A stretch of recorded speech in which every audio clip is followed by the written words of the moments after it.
Hi guys, welcome to my channel. Let's see what's going on for you today. Oh, we got two of these coming out. Oh, and there's two here too. Okay, so this is the Two of Swords. So balancing two forces, difficult choices, indecision, and stalemate. And then on the other side here, we have Three of Cups, which is friendship, celebrations, a circle of support, community, happiness. And then we have the Moon, so clarity, a message in your dreams, unconscious illusions, and intuition. So it's like an inner knowing, I would think, for the Moon.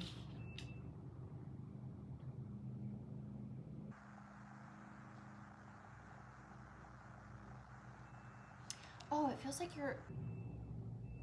you're moving. You've been moving towards your...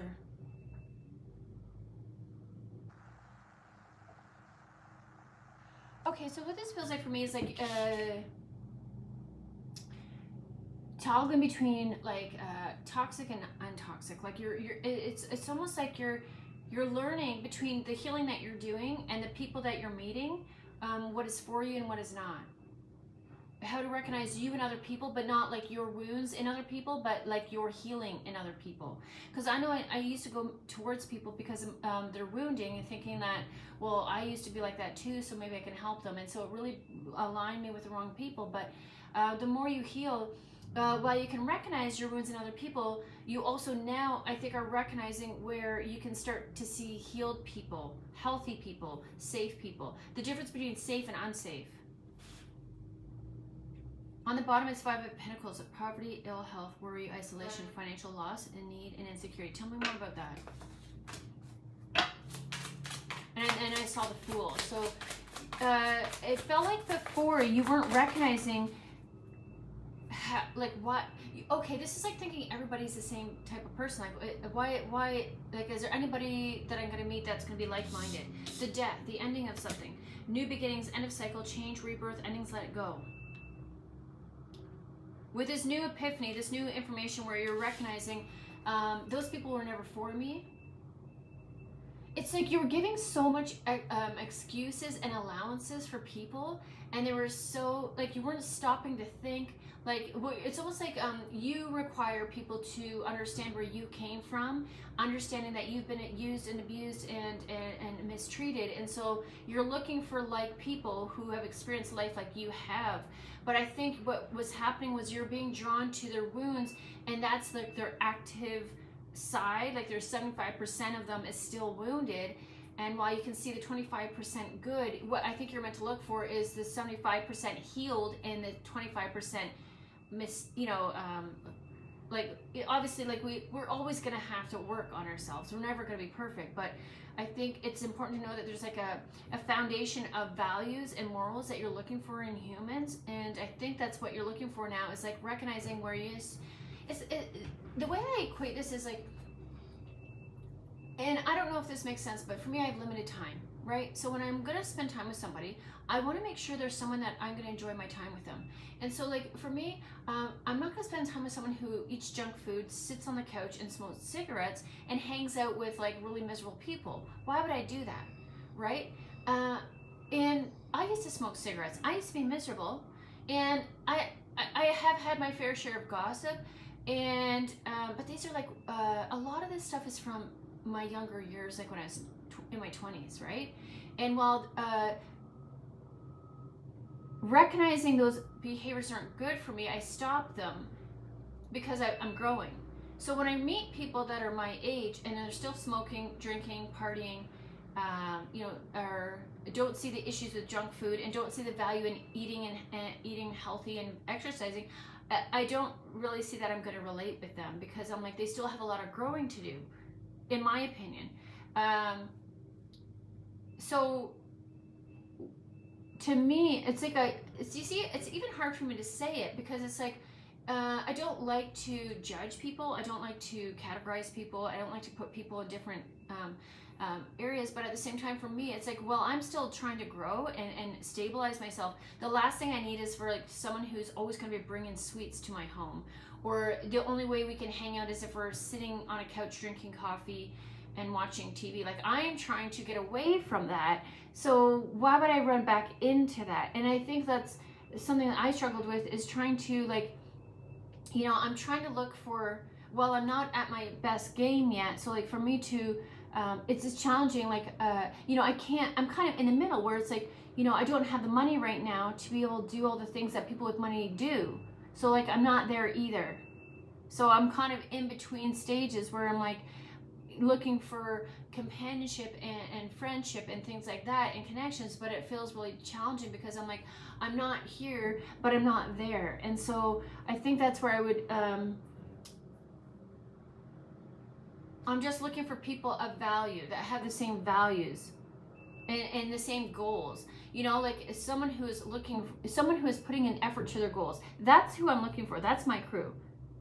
And they're going to treat me with respect, and then I'm going to treat them with respect. We have mutual ideas of like how to treat each other, and without feeling the need to overinvest in them. And I'm also learning how to like not over emotionally invest in people until I find out, what are your values? Like, are you okay with me speaking my truth? How does that look to you? Like, do you like lash out? And while receiving truth from someone, like, telling someone like, oh, I don't like that you talk to me like that, or something like that can be a bit of a sting. And then acknowledging if that's true. Okay. So I think that's a challenge here. 5 of Swords, bullies. Yeah, bullies, theft, violence, abusive relationships, win at all costs, sneakiness. Those are the people that you have been, and that's where the 5. I've been seeing 5 a lot. That's what that's standing for. As long as you're still running into these bullies and you're not really willing to discern, and you're making so many excuses for them, which means when I'm making excuses for other people, I'm making excuses for myself. So like, instead of running back to old people, what could I be doing? I need to either put myself out there into new environments. I need to, I guess, like amp myself up to make uncomfortable choices, to better my finances, right? Am I staying in the same stuck rooms?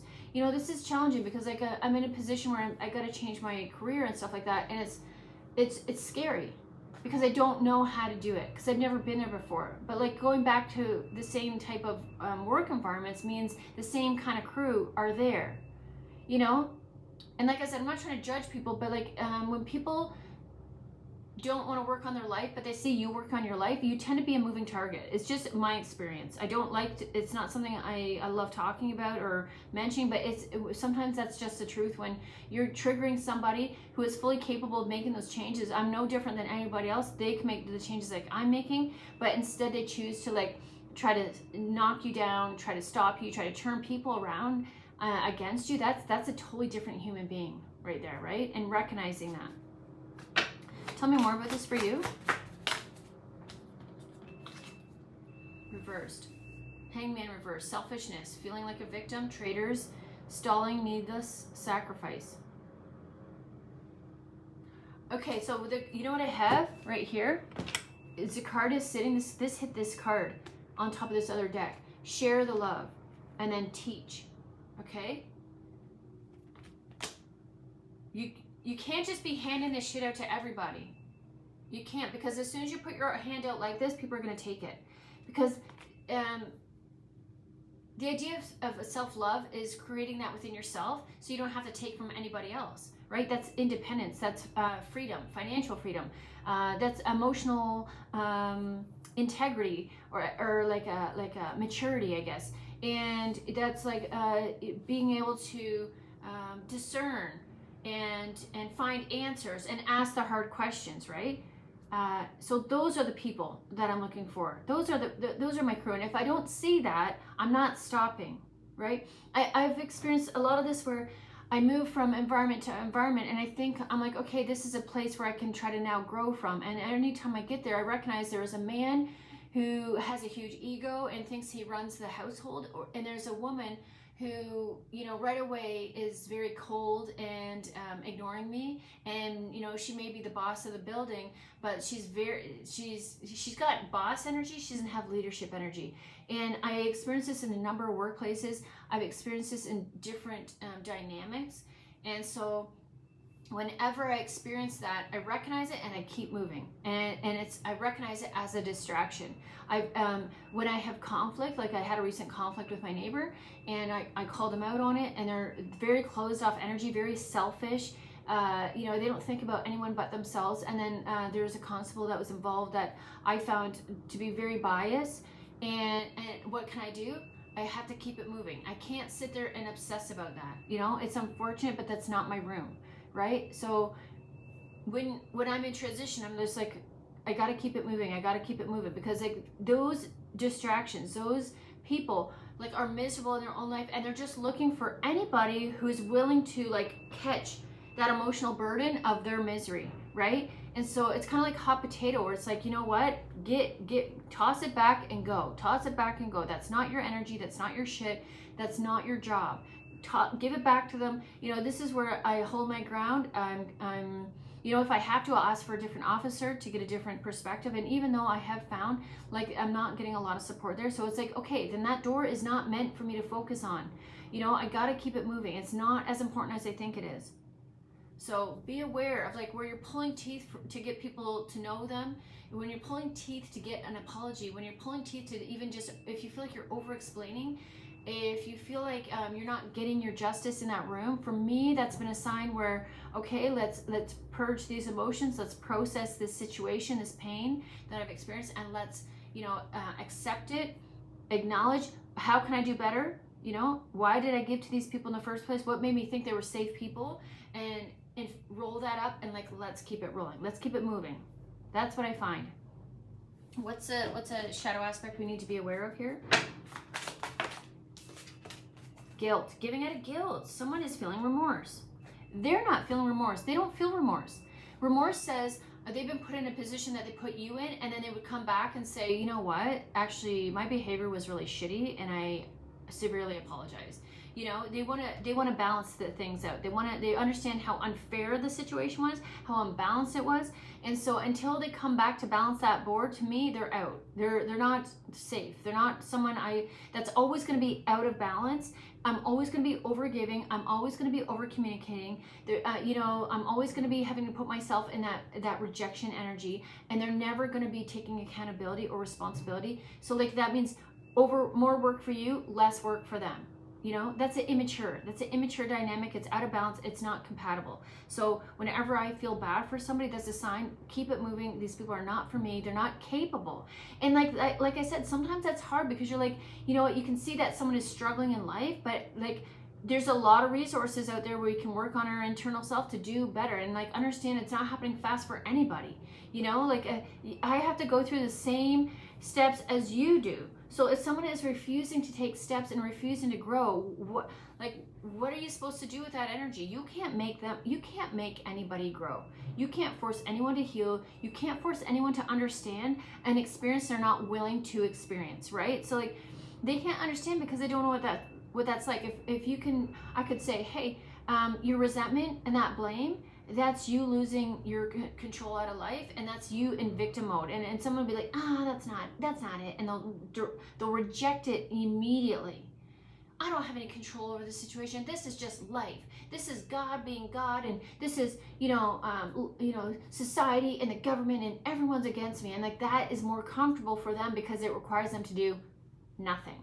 They don't have to do anything in that energy, right? So now everyone else has to take care of them. Now they sit on their hands and they do fuck all, and now they're doing nothing and you're doing everything. How is that fair energy? Make an effort. I need to see effort consistently.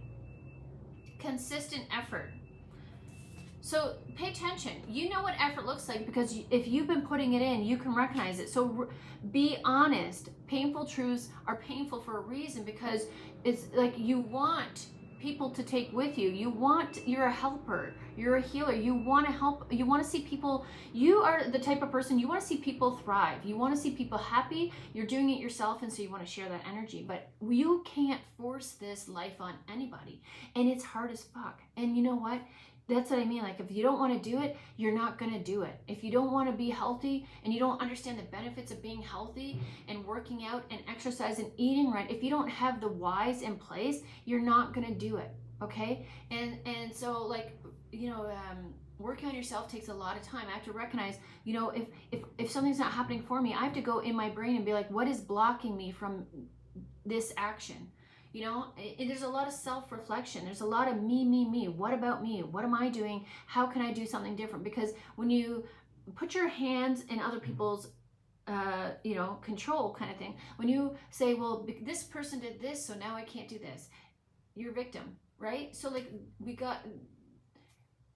it's a mindset, it's a block, and you can't make anybody see it. It's just like true colors. Like there's times where I was stuck in like wanting to believe people were how I wanted to see them through my rose-colored glasses. And when I started getting real, like in my depression, when I started getting real and like these people don't want good things for me. They like taking from me.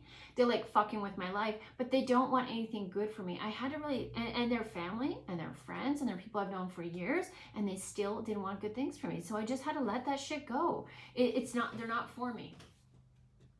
They'll whine and cry on the phone to you. You know, they'll try to blame you, and they'll try to bring you into it and say, well, if you hadn't done this, then I wouldn't have done that. And it's no. It's a no. It's a closed door. Closed door.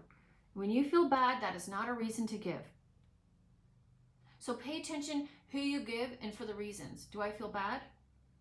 Not a good reason. Not a good reason. That's just going to end up in feral cat energy. That's like trying to feed a feral cat, and they may let you feed them, you know, eat from your palm for a second, and then all of a sudden they lash out and they're like pissed off, or something, you know, triggers them or you know, freaks them out, and then they freak out on you. I remember actually I had these two cats we adopted, and they were actually really great cats, but they were outdoor cats that people had caught and spayed and brought in for us to adopt, which looking back to it now, I'm like, that's probably not the greatest way to, like, can we not just fix them and feed them and let them live outside? But there was a time where, because I had my two little dogs and I had these two cats, the dogs were fighting over a bone or something, and like were fighting, and like this one cat, our male cat, came out of nowhere, and because I was so close to the dogs, I think he thought that the dogs were gonna hurt me, and so he took a swipe at the dogs to try to like wake them up and like, hey, you know, and he caught my arm and he gave me a good scratch, and I was like, I didn't know cats could do that like that. I didn't know they were protective like that. And yeah, so you know, those cats were feral, and they used to click out the window like raptors, like when they're watching the birds. They're very, you know, wild. They're wild. And while we domesticated them to a certain degree, this is exactly who I'm talking about. It's people that are holding jobs, have a mortgage, you know, they have a license, but they have no sort of emotional stability or accountability in their life. It's very weird when you come across an individual like this. Like I relate it to like you know, when you see like little kids that shouldn't even be able to walk, but they can skate like better than most adults. That's what it's like. So like, how is that physically impossible? Like, you're so little. I don't even know how you have muscles in your legs right now, but now you're not even walking, but you're like skating circles around everybody. It's just a weird thing to see. It's cool, but it's weird, right? So that's what I compare it to. It's like when you meet these people, it's going to be a shock. You're like, who are you? How do you, because you're drawn to them because you're like, oh, you seem like a pretty, you know, reasonable individual. But that's where you got to watch these signs where, you know, the emotional outbursts, the name calling, and they'll blame things on stress, and they'll blame things on everybody but themselves, and they lack accountability. They're not willing to take it, and they never will, because everyone else lets them get by. So it's not your job. It's not your, you know, it's not your job to do that. Wounds, childhood trauma affects this relationship. Yeah, these people are, they got some wounding. They don't want to acknowledge it. And if they do, it's like they acknowledge it in the way like, yeah, I had trauma too. And this is now just who I am. Like, they haven't done anything about the trauma. They use it as like a trauma card. I have trauma, so you have to tiptoe around me, and everything has to revolve around me, and you have to watch how you talk to me. You can't tell me the truth about anything, or I'm going to say that you're rude. And if you don't tell me things in a sing-song nature, and if you're not super soft with rainbows and sprinkles, then I don't like that either. You know, like, they really need you to like cater to them. But on the other end, these people are like volatile, like in their words, and how they talk to you, their name calling, like they drop C bombs and F bombs, and they really are quite volatile in nature. It's like trash. It's really trashy behavior when you see it.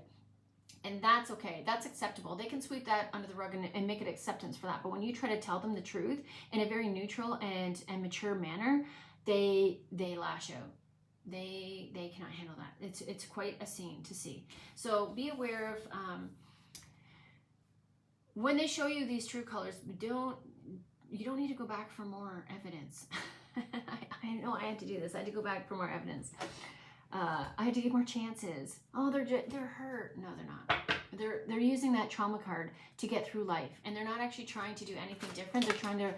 They're opportunistic. They're using it to their advantage. And sometimes I wonder too, is like some of these people who have experienced trauma, like it's like they've experienced something when they're younger and they've carried it all through life, and they've learned how to be very manipulative and users and abusers, and they really haven't had any much challenges through life. They've been quite comfortable, but this one trauma back in high school, like that's what they've carried through, and they've lived off that. And that they haven't even touched on. Meanwhile, you got people who are like, making it through all these, like, if I try to think of all the ways I've been backstabbed and betrayed by all these different people, like I've got a collection. I could make a resume, like a life experience resume about all the things I've had to live through, especially within the last few years, like in a number of workplaces, relationships, communities, neighbors, co-parents. I use that co-parent loosely. Family members, like it's a lot. So we have indecision coming out. 7th chakra, they're trying to fuck with you. Yeah, these people are going to try to fuck with you. And when you give out a guilt, it really messes because you're giving for the wrong reason, and it's gonna lead to indecision. And you see that 8 on the top. You're gonna have to. The more you do this, the more you give out a guilt. You're going to have to retrace your steps, and it's like you're going back into it again. You're going to have to repeat that. The more you ignore this, for me, it's helpful to look at, be like, ask yourself why. Why do you feel the need to even interact with this individual? What is drawing you? Because they're wounded, and you think you can help them? If they wanted help, they'd look for it. If they wanted help, they'd be guided to it. Think about how you got help. Think about how you healed. Nobody came and asked you, hey, need some help? You know what I mean? Like, that's not how it works. It's like you went looking for it. You were self-healing. You were self-teaching yourself. You're doing all the work. You're very independent. You didn't use your trauma card as a victim card. If anything, you tried to hide it and actually overcompensate for it by being, an overworker, an overcommunicator. Like, it's almost like you try to hide it by like overdoing everything, and in turn, that actually does draw in more predators in that way. So it's time to stop giving and appreciate. It's time to appreciate yourself. If you're a garden girl, I gotta get out in the garden. You know what? I'm getting out in the garden after this. That's what I want to do. I have a ton of weeds. I'm waiting for all the flowers. Like, everything's really growing really well, but it's just taking, I can't see the blooms, and I'm waiting for the blooms. So yeah, it's time to give a flower to yourself, and realize, get good with just being by yourself for now, because like, yeah, these people are, I think this is a time to be by yourself. This isn't a time to be looking at the Tower. Yeah, unwanted change, ruin, disgrace, sudden upheaval, disaster. The longer you keep moving towards these individuals, you don't have time for these people anymore. You literally have run out of time for these people. And like, yeah, the Tower. What are you trying to run away from by running to them? That's what I need you to look at.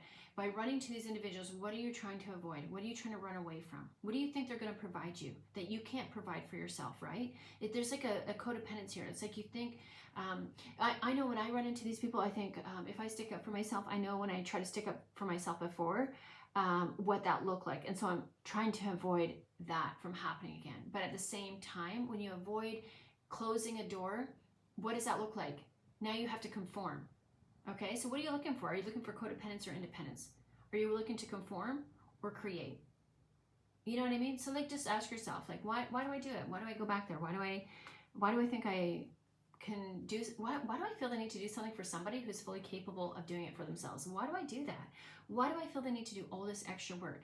It's something you've been raised in. And so it's important to look into that and recognize that you're doing it, to catch yourself each time. Because every time you do it, you're going to catch yourself again and again and again. Because these lessons turn into blessings. But the lessons in the beginning are very challenging at first. So like it's a matter of like, okay, that one hurt, that stung. Okay, we're not going to do that again.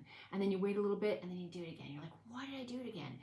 Okay, well, I'm still not doing this for me. I'm still not providing this for me. If I'm looking for connection, I have, you know, a group to go to, but I haven't been feeling safe or strong or whatever to put myself out there. Stop going back in there, getting re-injured, opening up that wound, and go in a direction that's going to help you grow. Yes, it's scary, but it's happening for you. It's for you. It's unknown, but it's scary. Okay, let's get some guidance moving forward. Oh, those really came out. Don't worry, everything you've been waiting for is on its way. Progress is being made, even if you can't yet see the results. So much is happening behind the scenes for the creation of your dreams. Trust the process. The process sucks. Let me tell you, the process sucks, but it's part of the process. You have to walk this path. No act of kindness is ever wasted. Some of the kindest people you will ever meet have been through hell and back themselves. That strengthens their compassion and empathy. If this is describing you, keeping the beautiful soul that you are. There are people that are going to appreciate you. You just haven't, your wounding is bringing it to the wrong end. There's the healed version of you, and then there's the low vibe, like the unhealed version of you. And it's almost like these people are pulling on your heartstrings, because you're like, you feel for them because you've been there, but you're not there anymore. And you don't have to go back for them.